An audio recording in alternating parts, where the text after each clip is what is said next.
안녕하세요. 사진작가 낭만백운이라고 합니다.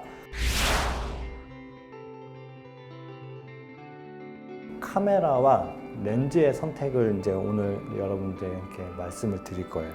워낙에 카메라 종류가 워낙에 많다 보니까 사람들이 가벼운 걸 사야 되는지 아니면 작은 걸 사야 되는지 아니면은 무겁더라도 조금 퀄리티가 좋은 카메라를 사야 되는지 그런 거를 조금 고민하는 분들이 굉장히 많아요. 저 같은 경우에는 진짜 여러 가지의 카메라를 써봤기 때문에 뭐 작은 컴팩트 카메라든 프레임 센서에 조금 고퀄리티가 나오는 사진이든 다 출력해가지고 봤는데 솔직히 사진 찍으면은 이 사진 중에서 어떤 사진이 프레임을 찍었고 크롭 바디로 찍었고 이렇게 말하면은 거의 모를 정도로 요새는 사진이 굉장히 잘 나오더라고요. 그래가지고 여러분들께서 이런 선택할 때에는 제일 중요한 거는 가격대가 가장 중요하고요.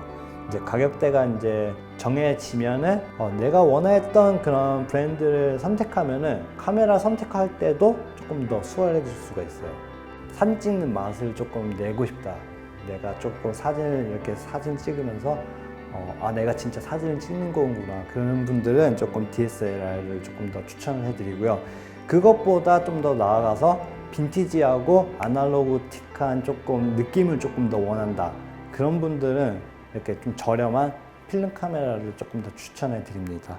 조금 나는 다른 것보다 조금 이미지가 너무 잘 나왔으면 좋겠다. 이런 분들은 미러리스를 좀 추천해 드리고, 이것보다 나는 미러리스인데 조금 더 좀 주머니에다가 놓고 가고 싶고 아니면 핸드백 이런 데에다가 들고 가고 싶은 사람들은 조그마한 손바닥만한 컴팩트 카메라가 있거든요. 그런 거를 저는 추천해 드리고 있습니다.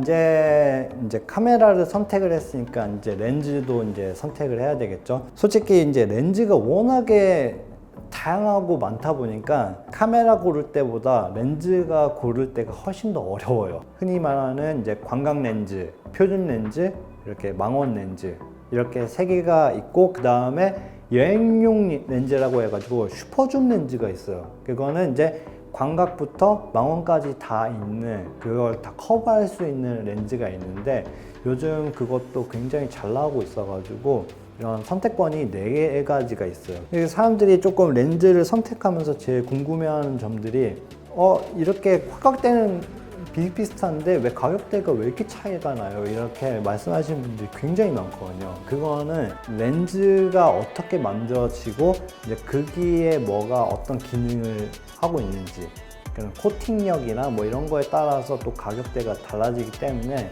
솔직히 저는 그런 안에 내구성 이런 것보다는 사진이 조금 저렴해도 가성비를 좀 많이 선호하다 보니까 사진을 찍고 결과물이 잘 나오면은 나 이게 좋다, 약간 그런 마인드여가지고 저 같은 경우에는 제가 사용하고 있는 브랜드에서도 1635가 있고 1740 있고 이렇게 광각 렌즈가 여러 개가 있는데, 저 같은 경우에 1635가 있는데도 불구하고 1740을 쓰고 있어요 지금.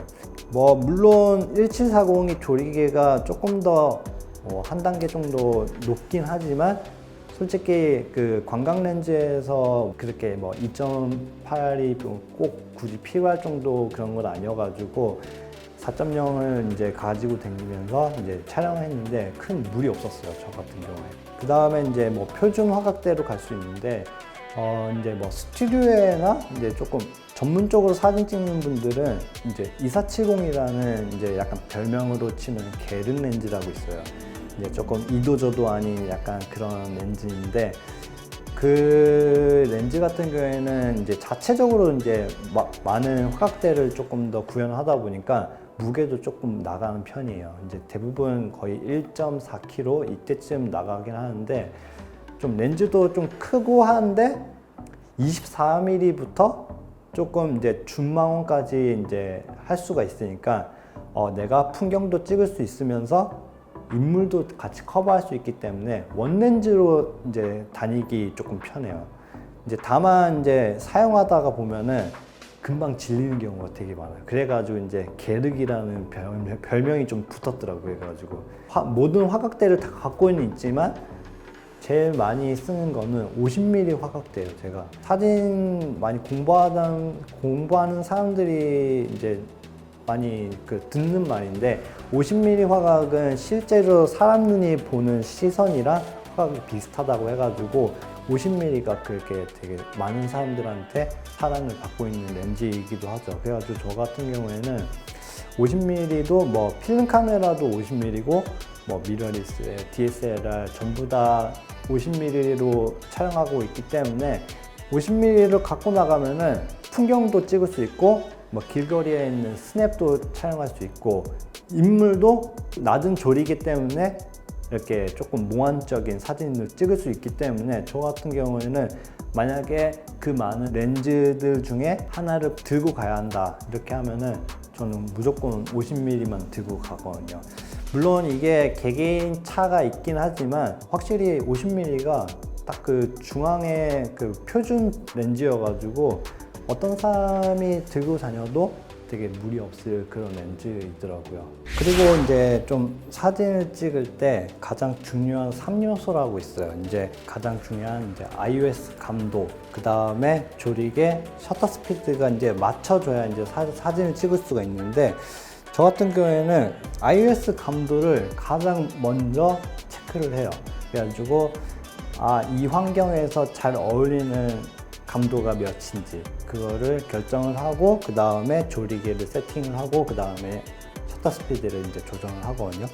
근데 뭐 조금 고감도, 이제 요새는 좀 고감도의 이제 감도를 가지고 나오는 카메라들이 좀 많아지다 보니까 뭐 스펙상에서는 되게 높은 수치로 해가지고 촬영해도 고퀄리티의 이미지를 얻을 수 있다라고 하는데, 실제로 촬영을 해보면은 노이즈 억제는 거의 잘 안 되더라고요. 그냥 노이즈 있는 거는 거의 똑같고, 저 같은 경우에는 요즘 카메라 기준으로 한 iOS 100에서 한 3200까지 그 정도면은 충분히 어두운 데서도 크게 무리 없이 조금 퀄리티 있게 촬영을 할 수 있지 않을까, 저는 그렇게 생각을 합니다. 오늘은 제가 좀 특별하게, 원래 강의를 하면서 이렇게 해본 적은 없는데 조금 더 화면을 보면서 여러분들에게 조금 더 전달할 수 있게, 좀 더 쉽게 알 수 있도록 제가 이렇게 라이브를 좀 TV로 좀 연결해가지고 여러분들께 좀 설명을 해볼까 합니다. 이 렌즈 같은 경우에는 이제 50mm 1.8 렌즈라는 렌즈인데, 샘플용으로 이게 촬영하려고 이렇게 피규어를 하나 들고 왔는데, 이거를 촬영을 이렇게 하게 되면은 뒤에 이렇게 아웃포커싱이 나가는 경우가 있습니다. 이거는 F값이 이제 조금 낮았을 때 조금 더 뭔가 몽환적으로 나오고 피사체에 조금 더 집중될 수 있는 사진을 찍기 위해서 이렇게 낮게 촬영하게 되거든요. 반대로 이게 조리개가 8, 여기 보면은 7, 8로 되어 있는데, 만약에 8로 올렸을 때는 실제로 결과물을 봤을 때는 아까랑 좀 다르게 뒷배경이 조금 더 선명해졌다는 걸 조금 더 볼 수가 있어요. 아까랑 다르게. 그래가지고 조금 풍경을 찍을 때는 좀 조리개를 올려서 찍는 편이고요. 근데 사람들이 그런 경우가 있어요. 조리개를 다 올려도 상관없나요? 이런 질문 되게 많은데, 실제로 이렇게 조리개를 많이 올리게 되면은 해상력이 굉장히 떨어지게 됩니다. 그래가지고 저 같은 경우에는 거의 14 이상으로 잘 안 올라가요. 조리개가 거의 대부분 13, 11 정도면은 거의 대부분 다 선명하게 나오고 전천후로 다 잘 찍히기 때문에, 저 같은 경우에는 가장 많이 사용하는 거는 이제 5.6대를 가장 많이 사용하고요. 그 다음에 조금 인물 조금 찍는다 그러면은 한 2.8 이하로 내려가지고 촬영을 많이 하게 돼요. 그렇기 때문에 좀 촬영할 때 좀 인물에 조금 부각시킬 수도 있고 뒷배경을 조금 더 깔끔하게 할 수 있어가지고 저는 이렇게 조리개를 조금 더 최대 개방을 해가지고 촬영을 하게 됩니다.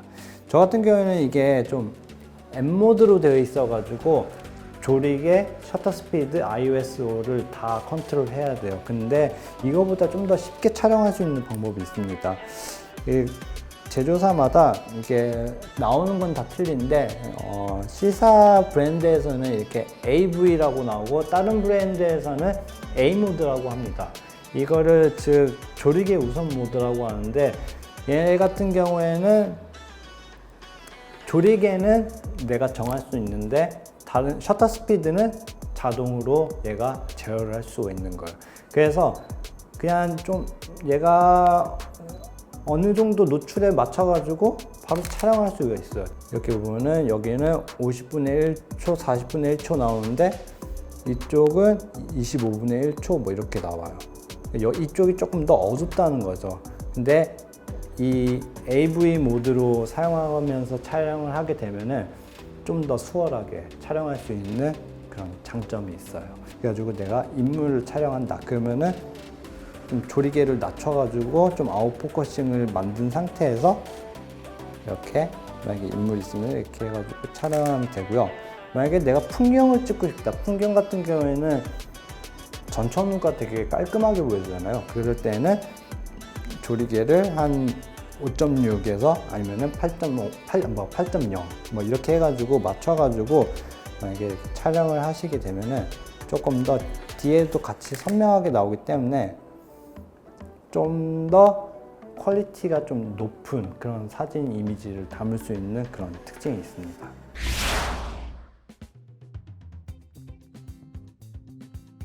특히나 이제 야경 같은 경우에는 진짜 말 그대로 야간에 찍는 사진이기 때문에 일단 제일 중요한 거는 삼각대가 있어야 돼요. 삼각대. 그 다음에 두 번째는 뭐 이거는 있어도 되고 없어도 되긴 하지만 있으면 굉장히 좋은 거기 때문에 릴리즈, 흔히 말해서 이제 리미콘이라고 하는데, 유선 리미콘을 이제 카메라에다가 부착을 하게 되면은 흔들림이 조금 덜한, 이제 삼각대가 이제 받쳐져 있기 때문에 릴리즈를 통해서 찍게 되면은 다른 그런 터치감이 있어가지고 흔들림은 조금 더 덜하기 때문에 저 같은 경우에는 항상 야경 찍을 때는 릴리즈를 꼭 챙겨가지고 야경을 촬영을 합니다. 그래가지고 이제 그거랑 이제 야경 사진 같은 경우에는 좀 더 깔끔한 사진을 위해서 iOS 감도를 100이나 그 이하로 내려가서 촬영도 하기도 해요. 거의 100으로 맞춰놓고 촬영을 하는데 100으로 놓고 촬영하게 되면은 조리개도 어느 정도 올리고 촬영하게 되거든요. 그러면 셔터 스피드가 이 시간대에 제가 말한 80분의 1초, 뭐 125분의 1초 그 셔터 스피드가 절대 안 나옵니다. 그래가지고 삼각대가 그래서 필요한 거예요. 삼각대하고 릴리즈가 있어야지만 1초든 그게 10초든 제어할 수 있을 때 내가 촬영했을 때 결과물을 그대로 뽑아낼 수 있기 때문에 꼭 삼각대는 야경에 있어서는 필수 준비물이라고 생각하면 됩니다. 만약에 그런 삼각대가 없을 확률에 있을 때, 그럴 때는 이제 카메라를 뭐 이렇게 평평한 데다가 그냥 두고서 내가 원하는 삼각대를 체크를 하고, 그 다음에 이제 릴리즈가 없잖아요. 릴리즈가 없으면은 셔터를 누르게 되면은 얘를 누르자마자 진동이 오기 때문에 셔터를 누르자마자 이제 사진이 흔들리게 돼요. 그걸 또 방지하기 위해서 타이머를 설정을 합니다. 그래서 타이머를 설정을 해 두면은 그 3초를 저는 많이 하는데 3초 안에 셔터를 누르고 띄는 순간에는 그 삼각대처럼 이제 고정될 수 있는 그런 효과를 낼 수가 있기 때문에 저는 3초를 하고 그 다음에 촬영을 하게 되면은 어느 정도의 그런 야경 촬영을 할 수 있기 때문에 저 같은 경우는 삼각대 없을 때에는 셀프 타이머를 이용을 해가지고 야경을 촬영하는 것을 추천해 드립니다. 제가 이제 미러리스나 이제 DSLR 촬영할 때 로우 포맷이라는 이제 카메라 파일을 사용하게 되는데 그렇게 되게 되면은 뭐 용량도 좀 커지고 그런 단점은 있지만 뭐 그런 정보력은 굉장히 많아가지고 나중에 후보 정할 때 굉장히 도움이 되기 때문에 라이트룸이라고 이제 좀 많이 아실 거예요. 이제 조금 생소하실 수도 있을 텐데 포토샵이랑 약간 조금 비슷하다고 생각하면 됩니다. 이 라이트룸을 들어가면은 DNG 파일이라고 로우 포맷을 지원하는 게 있어요. 만약에 그것을 이용해 가지고 촬영을 하게 되면은 내가 어떻게 찍었는지 그런 색 온도도 나타낼 수가 있고 색조 뭐 이런 디테일 같은 부분들도 더 확실하게 보정할 수 있기 때문에 저 같은 경우에는 이렇게 로우 포맷을 이용해 가지고 촬영을 합니다.